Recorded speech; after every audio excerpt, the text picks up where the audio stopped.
ஓம் சாந்தி. B.K. Surajbhai அவர்களின் தாரணை வகுப்பு செப்டம்பர் 5, 2024. அனைவருக்கும் ஆசிரியர் தினத்தின் பன்மடங்கு வாழ்த்துக்கள். பாரதத்தின் 2ஆம் ஜனாதிபதி டாக்டர் ராதாகிருஷ்ணன். அவர் தத்துவத்தின் பேராசிரியராக இருந்தார். அவரது நினைவார்த்தமாக இந்த ஆசிரியர் தினம் கொண்டாடப்படுகிறது.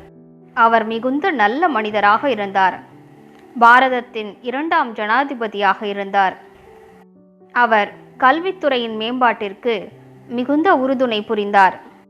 ஏனென்றால் வெளிநாட்டவருடைய ஆட்சி காலத்தில் நமது கல்வித்துறை மிகவும் பின்தங்கியிருந்தது.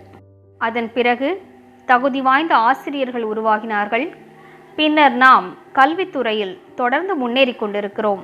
நமது மதிப்பிற்குரிய ஆசிரியர்கள் உலகிற்கே புதிய வழியை காட்டக்கூடியவர்கள் ஆவார்கள். நாளைய பாரதத்தினை உருவாக்கக்கூடியவர்கள், புதிய பாரதத்தின் சிற்பிகள். அவர்கள் அனைவருக்கும் இன்றைய நாளுக்கான பல மடங்கு வாழ்த்துக்கள். மேலும் இப்போதோ சுயம் பகவான் ஆசிரியராக வந்திருக்கின்றார். சத்தியமான ஞானத்தினை வழங்கிக் கொண்டிருக்கின்றார். அவருக்கு நாம் மீண்டும் மீண்டும் நன்றி கூறுகிறோம். அவர் நமக்கு முழுமையான ஞானத்தினை வழங்கியிருக்கின்றார். நாம் அனைவரும் சத்தியத்தின் தேடலில் எப்போதிலிருந்தோ அலைந்து திரிந்து கொண்டிருக்கிறோம். அவர் வந்து நமக்கு இந்த படைப்பின் முதலிடை கடையினுடைய ஞானத்தினை வழங்கியிருக்கின்றார். மேலும் நமது பிரம்மா குமாரி சகோதரிகள் மற்றும் சில சகோதரர்கள் ஆசிரியர்களாக இருக்கிறார்கள். அவர்கள் அனைவருக்கும் ராஜயோகத்தினை கற்பிக்கிறார்கள். வாழ்க்கையை வாழக்கூடிய கலையினை தனது வாழ்க்கையின் மூலமாக கற்பிக்கிறார்கள். அப்படிப்பட்ட அலௌகீகமான பிராமண பரிவாரத்தின் ஆசிரியர்களுக்கும் கூட இன்றைய நாளுக்கான மிகுந்த இதயம் கனிந்த வாழ்த்துக்கள் மற்றும் நன்றிகள். வெளி உலகில் ஆசிரியராக இருப்பதற்கும் இந்த பிராமண பரிவாரத்தில் ஆசிரியராக இருப்பதற்கும் மிகுந்த வித்தியாசம் இருக்கிறது. இங்கே நாம் பிறருக்கு சொல்லக்கூடிய படிப்பினைகளை முதலில் நமது வாழ்க்கையில் தாரணை செய்தாக வேண்டும். பிறகு மற்றவர்களையும் தாரணை செய்விக்க வேண்டும். எப்போது உயர்ந்த தாரணைகளை நாம் நமது வாழ்க்கையில் கடைபிடித்திருப்போமோ அப்போதுதான் நமது வார்த்தைகளுக்கு சக்தி இருக்கின்றது. பிறர் மீது அதன் தாக்கம் ஏற்படுகிறது. பள்ளி கல்லூரியின் ஆசிரியர்கள் தாம் கற்பிக்க வேண்டிய பாடத்தினை முன்பே தயார்படுத்தி கொண்டு வந்து விடுகிறார்கள். குழந்தைகளுக்கு படிப்பிக்கிறார்கள். தேர்வுகள் நடக்கின்றன, மதிப்பெண்கள் கிடைக்கின்றன, மாணவர்களுக்கு பட்டங்களும் கிடைத்து விடுகின்றன. இவை அனைத்திற்கும் ஆசிரியர்கள் முக்கியமான காரணமாகும்.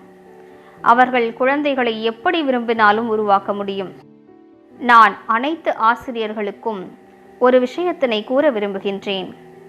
நீங்கள் உங்களது வாழ்க்கையினால் பலருக்கும் நல்ல தூண்டுதல்களை கொடுக்க முடியும். நீங்கள் நடந்து கொள்வது, பேசுவது, பார்ப்பது, காரியங்களை செய்வது, உங்களது குணங்கள் இவை தானாகவே மாணவர்களுக்கு நல்ல தூண்டுதல்களாக அமையும்.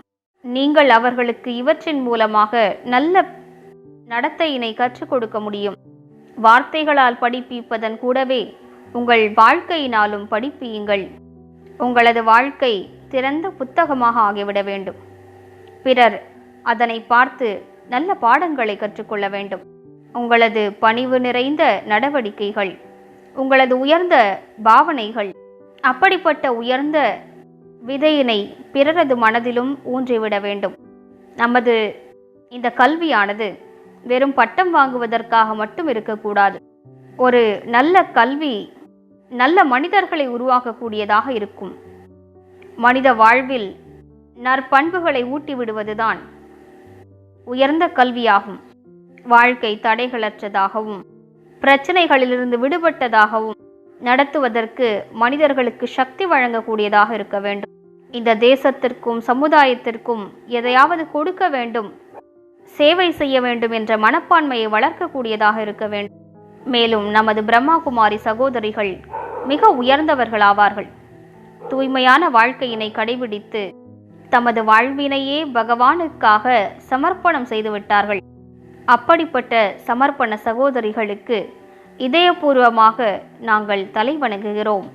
நான் அவர்களுக்கு ஒரு விஷயத்தை தான் கூற விரும்புகிறேன். நீங்கள் உங்களது வாழ்க்கையினை கலங்கரை விளக்காக மாற்றிவிடுங்கள். உங்களது ஒளி மற்றும் சக்தி, உங்களது தூய அதிர்வலைகள் இந்த உலகையே சொர்க்கமாக மாற்றிவிடும். உங்களது முகங்களை பார்த்து, உங்களது உயர்ந்த அதிர்ஷ்டத்தினை பார்த்து அநேகர் தமது உயர்ந்த அதிர்ஷ்டத்தினை உருவாக்கிக் கொள்வதற்கான தூண்டுதல் பெற வேண்டும்.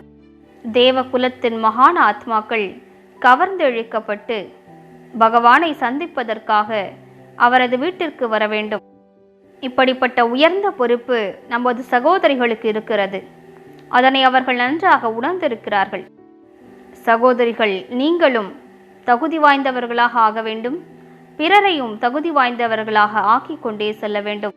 யார் பிறரை தகுதி வாய்ந்தவராக ஆக்குகிறாரோ அவரே மிக உயர்ந்த தகுதி வாய்ந்தவராவார். எனவே மீண்டும் ஒரு முறை அனைவருக்கும் ஆசிரியர் தினத்திற்கான பன்மடங்கு வாழ்த்துக்கள். நீங்களும் முன்னேறுங்கள், பிறரையும் முன்னேற்றுங்கள். ஓம் சாந்தி.